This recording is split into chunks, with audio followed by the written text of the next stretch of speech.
Ibu nak buat apa dengan serbuk kunyit adabi ni? Assalamualaikum semua. Hari ni ibu nak share satu resipi menggunakan serbuk kunyit adabi. First kali korang sediakan bahan-bahan yang ibu tulis tu, ketepikan dahulu. Kemudian korang gaul je ayam tu dengan garam dan serbuk kunyit adabi. Okey, korang gaul ayam tu sampai ia betul-betul sebati. Kemudian korang peraplah dalam 10 minit macam tu. Bila dah selesai gaul tu, korang panaskan minyak, goreng dalam minyak yang betul-betul panas ya.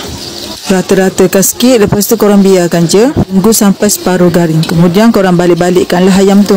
Biarkan sekali lagi, lepas tu bila dah garing sikit korang balik-balikkan lagi. Kemudian korang buang separuh minyak tu. Kemudian letakkan bahan-bahan tumis yang ibu tulis tu. Korang goreng sampai semua bahan-bahan tadi layu. Bila dah nampak layu tu, korang tambahkan garam dan sedikit serbuk kunyit adabi. Lepas tu korang tambahkan gula dalam anggaran 2 sudu macam tu lah. Korang goreng lagi sampai ia betul-betul layu dan sebati. Pak lastnya atas korang lah, kalau korang nak tambah cukup rasa ke, ajinomoto ke. Ibu tak tambah apa-apa pun, just simple macam tu je. Tada, dah siap. Best ni makan nasi panah-panah, memang bertambah lah jawabnya. Selamat mencuba resipi ayam goreng kunyit daun 5 purut.